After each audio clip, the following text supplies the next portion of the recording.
welcome to another episode of Untold Legends, where I take a deep dive into your favorite fictional stories. Last time on the Metroid Timeline and Retrospective series, I covered Metroid's first foray into the world of 3D, with the GameCube classic Metroid Prime. Following the events of Samus's Zero mission, Samus followed a distress signal to a damaged frigate, only to discover a secret space pirate super soldier operation on Talon 4. The planet was dying due to the impact of a mysterious object from space and the radioactive substance Phazon, which was mutating Talon 4's life forms and changing the planet itself. Samus successfully put an end to the space pirate program on Talon 4, defeated her old nemesis, the revived Meta Ridley, and the enormous mutated Metroid at the core of the impact crater. After the destruction of the Metroid Prime, the Phazon infection on Talon 4 began clearing up. The planet's natural ecosystem was slowly healing, and a new, potentially more dangerous threat was born after the dying Metroid Prime absorbed Samus's Phazon suit.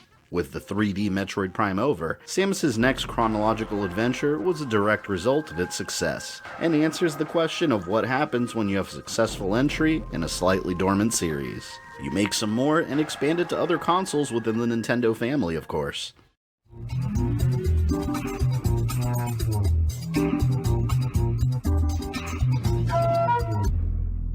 If it gets in your way, touch it and blast it. Metroid Prime Hunters for Nintendo DS.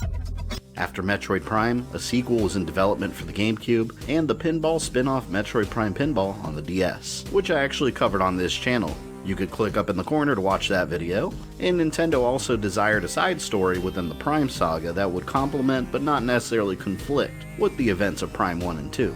It was decided that this side story would be a portable game in the style of Metroid Prime. Nintendo of Japan chose not to develop the game internally to keep the more Western-based ideas of the Prime series intact.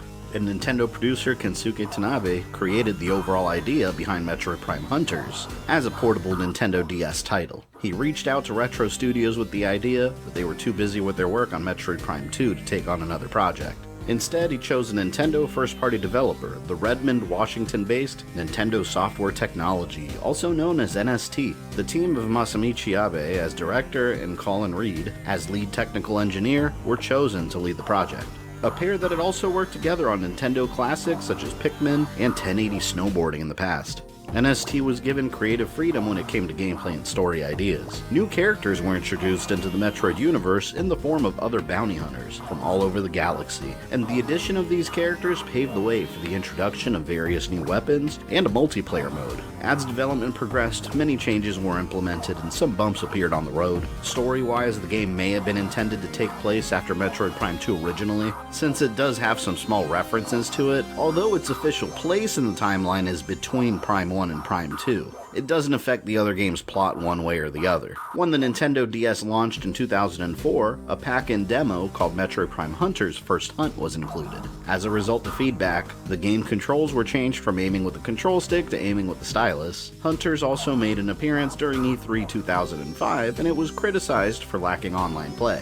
Then it was delayed in order to add online support. Hunters was also the first Metroid game to use pre-rendered CG cutscenes, but NST paid a Malaysian CGI studio named Silverant to create them, without Shigeru Miyamoto's knowledge. Once he found out, he reprimanded their budget manager and cut all business ties with Silverant. But all the bumps in the road and delays turned out to be beneficial, as Miyamoto has been credited with stating, "A delayed game is eventually good, but a rushed game is forever bad." The delays allowed time for several game improvements. The frame rate was reduced slightly to allow for smoother graphics, the visual fidelity of the graphics was improved with the addition of reflections throughout the game, and NST collaborated with Retro Studios to ensure that Hunter's overall appearance and tone matched up with the Prime series. And with that, Metroid Prime Hunters was ready for launch, and Nintendo promoted it with a commercial directed by Len Wiseman, writer of the original Underworld movie. A commercial that was meant to showcase how dangerous Samus could be.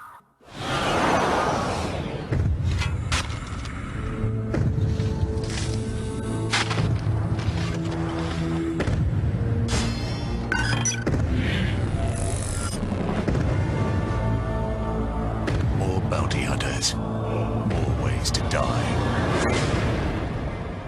Metroid Prime Hunters. With Nintendo Wi-Fi connection, it's multiplayer gaming at its most deadly. Only for Nintendo DS. Metroid Prime Hunters released in North America on March 20th, 2006, to generally positive reviews, selling over 410,000 copies that year. It also became the fourth best-selling game in Japan during its debut month. The game performed well, and its success had a very far reach. In a very unusual piece of information, this is a true story by the way, Metroid Prime Hunters was one of many pirated games found on one of Osama bin Laden's confiscated computers. Apparently while bin Laden was hiding, he was playing some Metroid.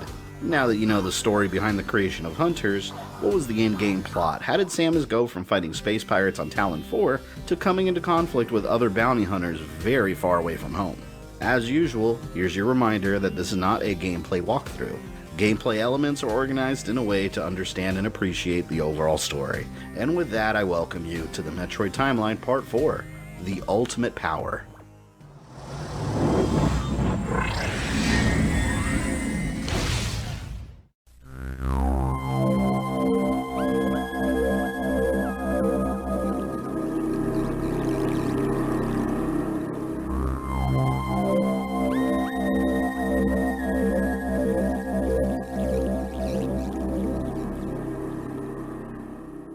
After Samus saved Talon 4, the space pirates were still in disarray from the destruction of the Zebba's base, and the loss of Mother Brain. The Galactic Federation was on offense, tracking down their ships, and soon they would need Samus's assistance once again.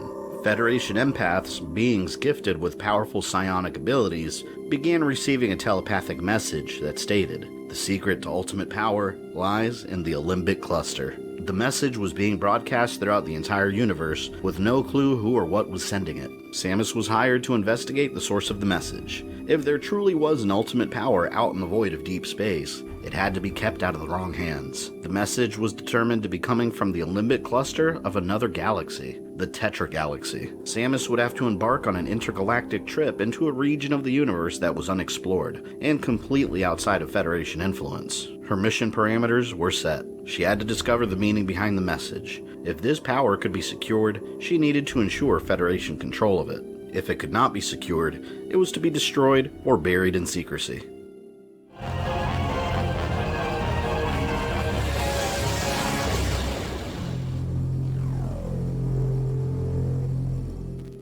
Once Samus arrived in the Limbic cluster of the Tetra galaxy, she immediately noticed something was off. None of the scanned regions showed signs of active civilizations or obvious signs of intelligent life. In comparison to the Milky Way galaxy teeming with life, Tetra seemed to be a silent galaxy. But the message was still broadcasting. It led Samus to an installation that scans revealed to be called the Celestial Archives.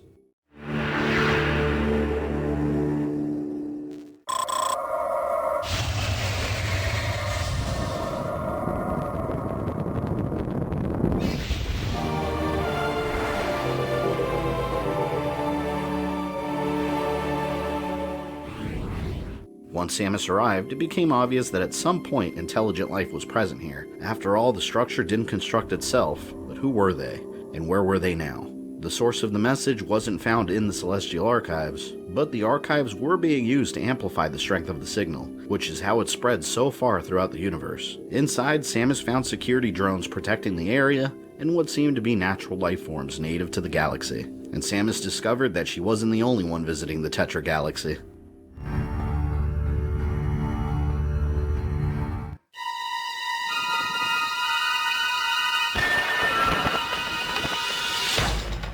She knew exactly who the creature was. It was a bounty hunter known as Candon, from the Milky Way galaxy just like she was. It seemed the Federation weren't the only ones that intercepted the signal. Candon belonged to an alien species called the Enoma, and he was part of the Enoma Living Weapons Project, an experiment designed to create an emotionless, invincible super soldier. The torturous mental conditioning involved in the project left Candon with incredible physical strength and a constant electromagnetic field around his body, at the cost of his sanity. During one of Candon's breakdowns, he slaughtered all of the scientists inside the testing lab and escaped into space. Over time, Candon re-emerged as a bounty hunter and sought out the ultimate power in order to become the greatest bounty hunter with no competition.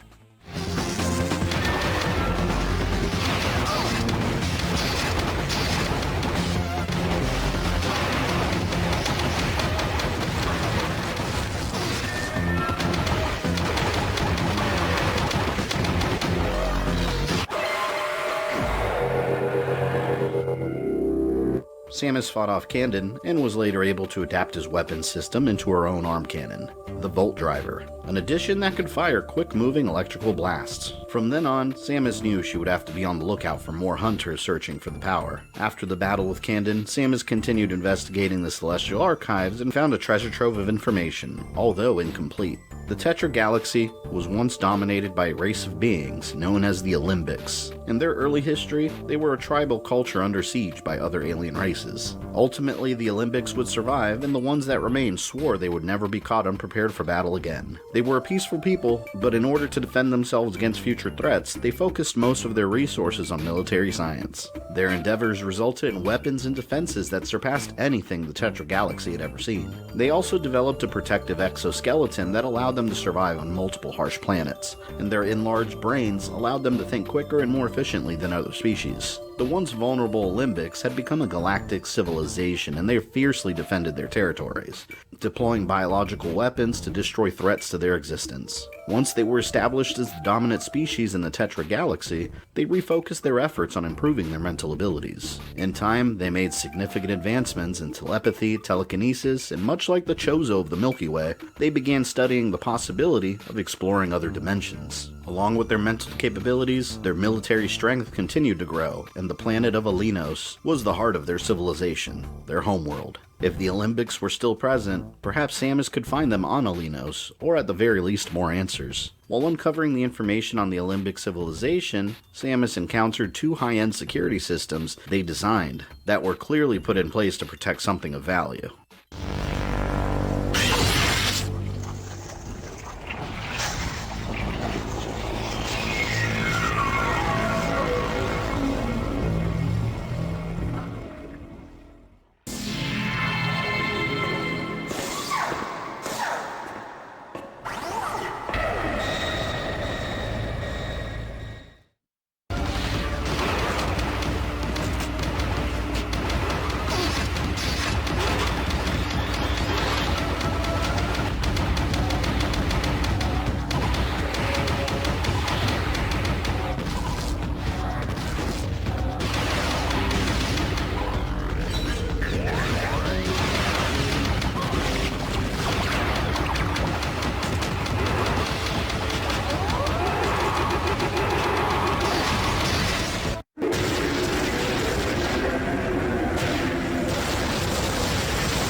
Destroying the security systems granted Samus access to two octoliths, crystals made from an unknown material. She had no information on their purpose just yet, but could they be related to this ultimate power that was promised? And did the other hunters know what these objects were? It was time to travel to the Olympic homeworld of Alinos for answers.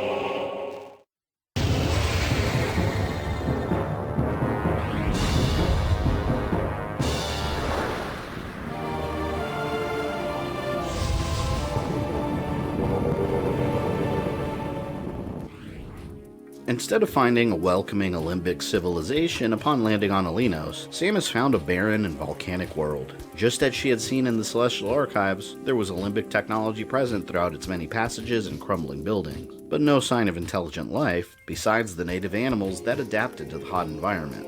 Something catastrophic had happened to Alinos at some point in its past. The crust of the planet was shattered and fissures exposed a molten core that constantly spewed jets of lava. At this point, Samus believed the Olympics were either extinct or abandoned the planet. But Alinos had the highest chance of providing her those answers. As she expected, she received confirmation that other hunters were exploring the same area she was in the Tetra galaxy.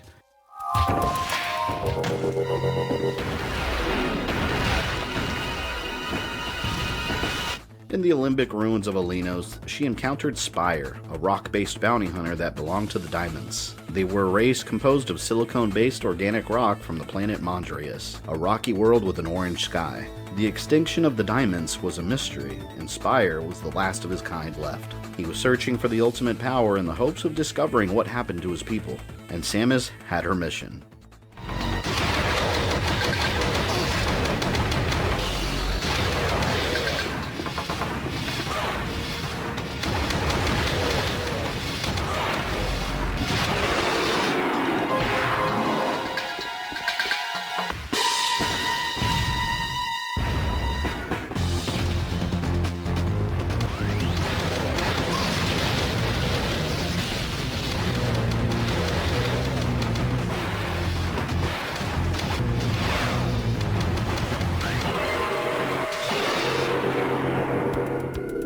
Just like Candon, Samus was able to adapt Spire's weapon systems into her arm cannon, the Magmaul, a weapon capable of firing molten projectiles with a large splash radius. After Spire's defeat, she uncovered more information in the Olympic ruins. Alinos was once a lush world, full of various life forms and Olympic cities. The Olympics used the planet's molten core to harness its geothermal energy. At the height of their power, the Olympics were filled with pride and believed themselves to be almost invincible. They failed to monitor any threats coming from the deep voids of space, and one day an object in the form of a comet smashed into Alinos at incredible speed. The impact destroyed the planet's core, and it quickly became a lava-filled wasteland, destroying the civilization they built. But the Olympics were spread throughout the galaxy and witnessed the terror that originated on Alinos. The comet-like object emerged from the crater as a vapor and shrieked its name, Goria, Goria, repeatedly as it tore through the planet. The vapor was alive. The Olympic scientists barely had time to study this attacker, but they determined that it could change its cellular structure at will, going from gas to solid form and absorbing a wide variety of weaponry. The Olympics unleashed all the weapons they had on Goria, and nothing fazed the creature. It seized and copied them, and used their own weapons against them. Goria spread from Alinos through the entire empire, leaving behind a trail of destruction and genocide. The monster took their appearance and devoured the life energy of their people, leaving them as empty, lifeless shells and becoming stronger and stronger. But where was Goria now, and what was its connection to the message? On Alinos, Samus also discovered 2 more advanced security systems, a variation of the same one she had battled before, also protecting 2 octoliths.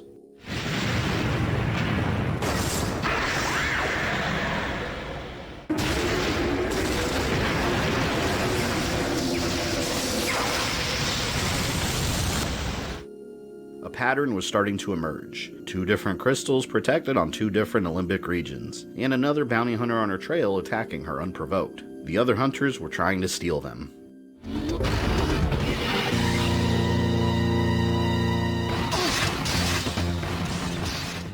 On Alinos, she came face to face with Weevil, a bounty hunter that had encountered Samus before. He was originally a space pirate stationed on Zebes when Samus attacked during her Zero mission, and one of the many that she obliterated with an arm cannon. However, Weevil survived.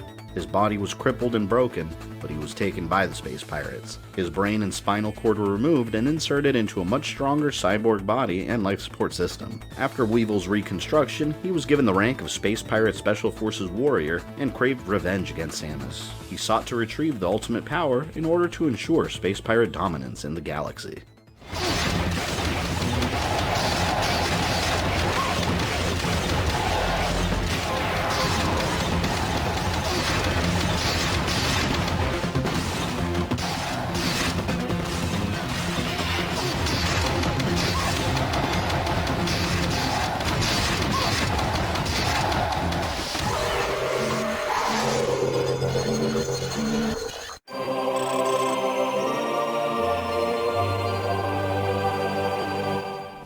After Weevil's defeat, Samus was able to adapt his Battle Hammer weapon system to her own, a mortar-type weapon that was powered by a small nuclear reactor. So far, her travels provided Samus with more answers, and the story of the Olympics and Goria were slowly coming together. It was time to leave Alinos and search other areas the Olympics made their home.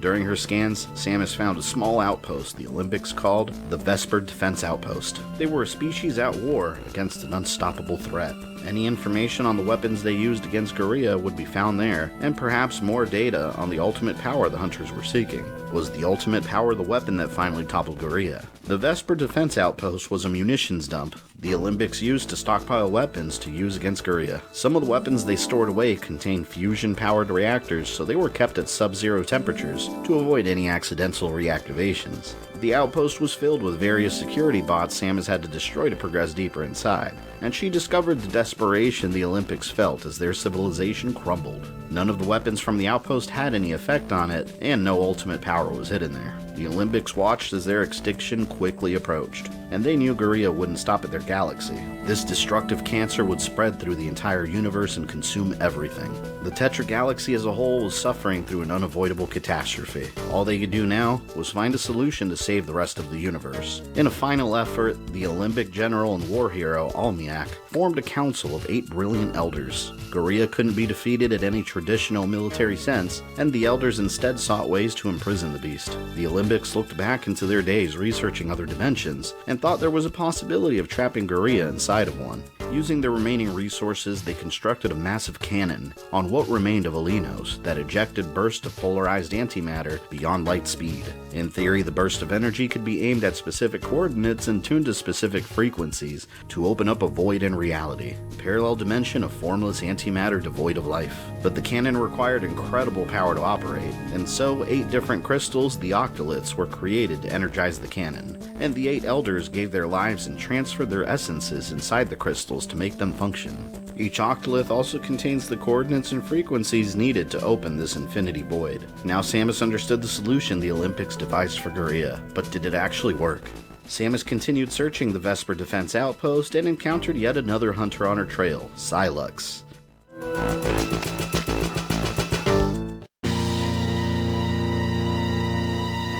One of the Galactic Federation's most wanted. He started his career by stealing a Galactic Federation experimental weapons system known as the Shock Coil, and experimental plans for a power suit and ship of his own. Using the Galactic Federation's data, he created his power suit and Delta-class prototype gunship, the Delano 7. Sylux is one of the most dangerous bounty hunters in the galaxy, an expert at stealth and marksmanship, and over the years he's developed a deep hatred and rivalry towards Samus. He's been wanted on several counts of attacking Federation ships, and seeks the ultimate power in order to become the greatest bounty hunter.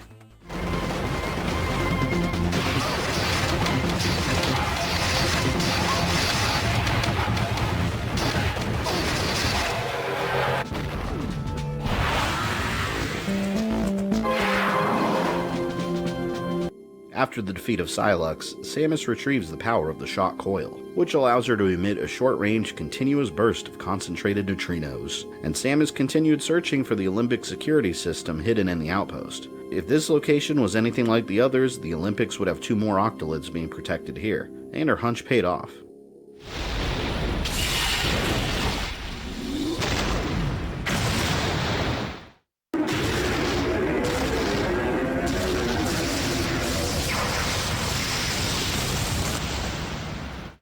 She didn't have all the answers yet, but had 6 of the 8 crystals. There was only one location left in this immediate cluster of space.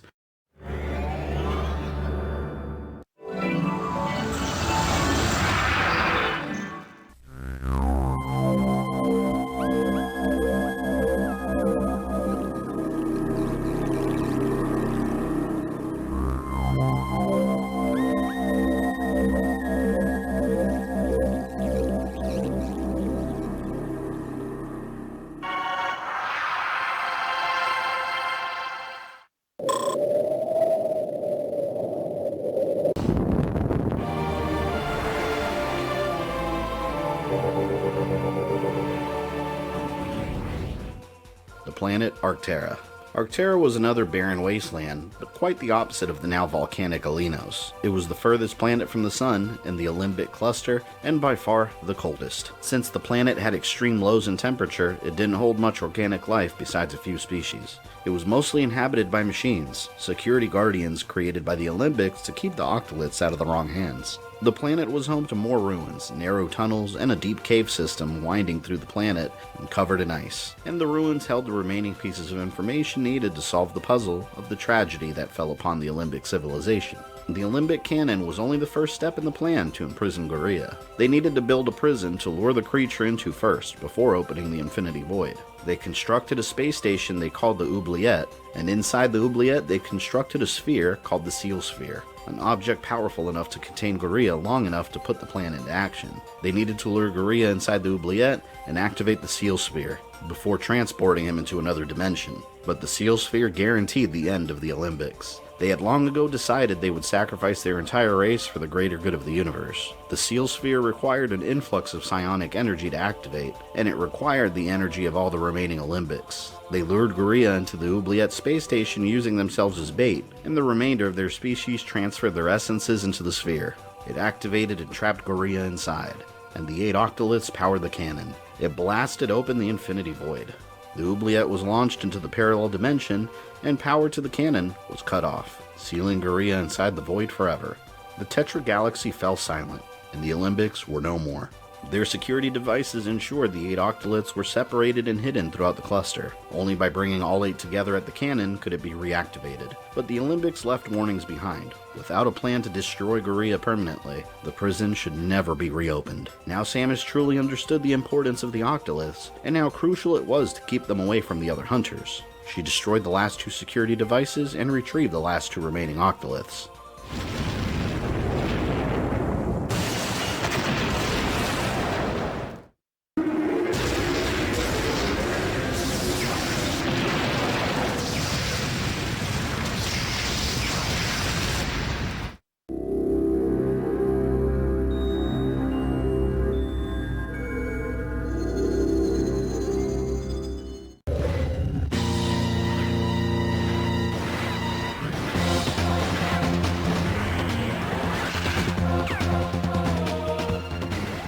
And 2 more hunters were on her trail. Noxus was a highly intelligent humanoid from the Vozon race, who were known to be extreme peacekeepers to the point of being ruthless. He was from the planet Vo, another cold environment with sub-zero temperatures, and he was expertly trained with the Judicator weapon system. The Judicator was capable of shooting super cold plasma at near absolute zero, and was a weapon awarded to young Vos who reached the 5th level of their training. Noxus sought the ultimate power to ensure that no one with evil intentions could claim it, but even with all his training, Samus was still able to fend him off and claim the Judicator as her own.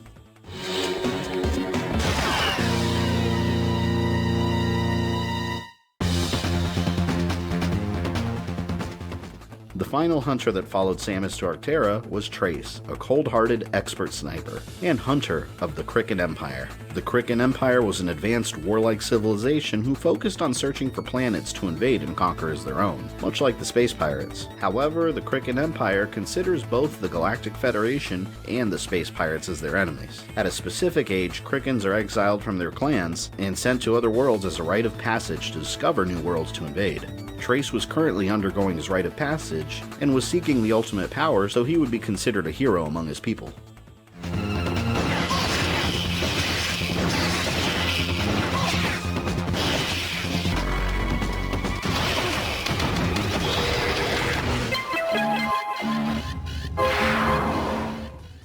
After Trace's defeat, Samus was able to adapt his Imperialist weapon system, which gave her the ability to snipe faraway targets using a quantum cascade laser. Samus now had all 8 octoliths safe from the other hunters, and the realization about the ultimate power hit her. She had to return to Alinos immediately.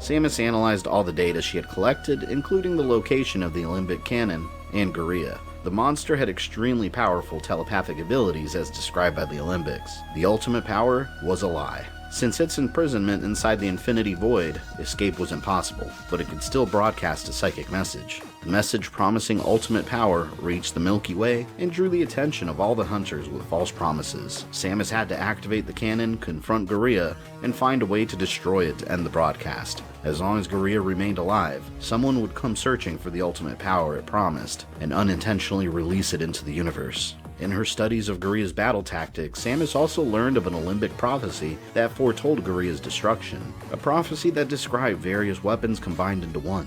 She believed the prophecy exposed Guerrilla's weakness. Could it have a vulnerability to specific weapons at a time? This would be the most dangerous mission of her life, and opening the void could put the entire universe in danger, but Samus had no choice.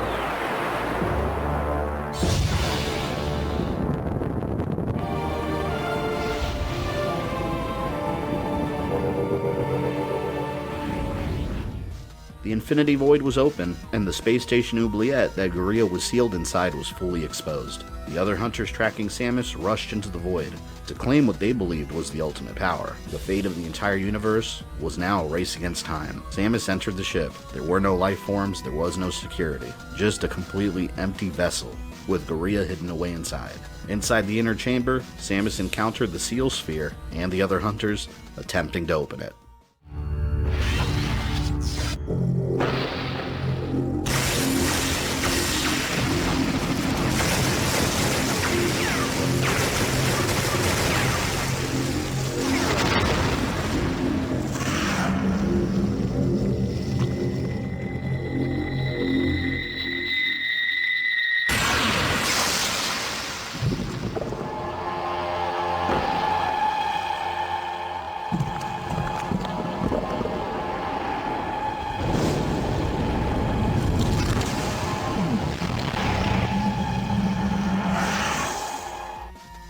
Guerrilla was free. The other hunters were still alive, but weakened. After a long slumber, Guerrilla was able to drain their energy and absorb the weapon systems they used. The same tactics Guerrilla used against the Olympics, turning their own weapons against them. Thanks to her analytical thinking, Samus knew what she had to do.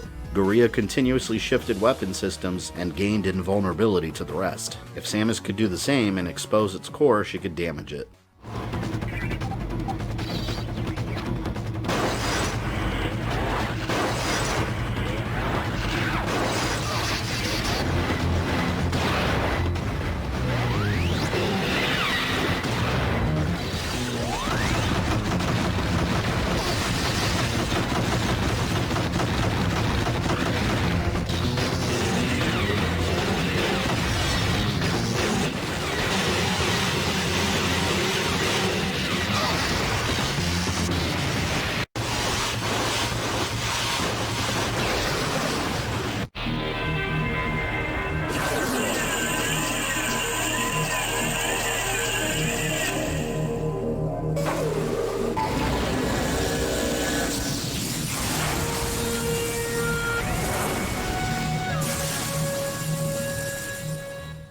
After suffering through major damage in its battle against Samus, Guerrilla shed much of its exterior and revealed its true form, and the beams around its prison transported both of them into another chamber.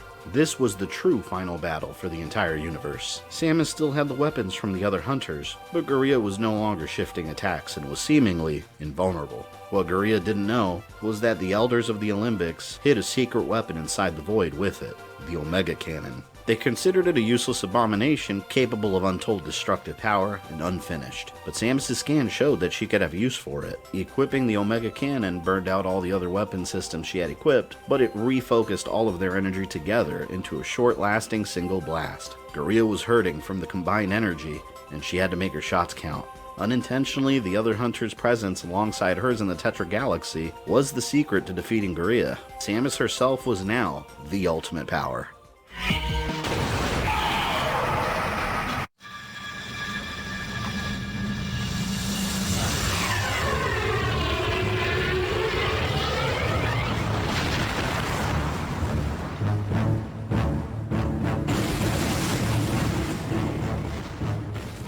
Guria was annihilated, and the Oubliette space station was destroyed. The other hunters escaped with their lives and traveled back to the Milky Way, and Samus was confronted with the thankful essences of the Olympics that gave their lives for the entire universe. Her mission was accomplished, concluding the events of Metroid Prime Hunters.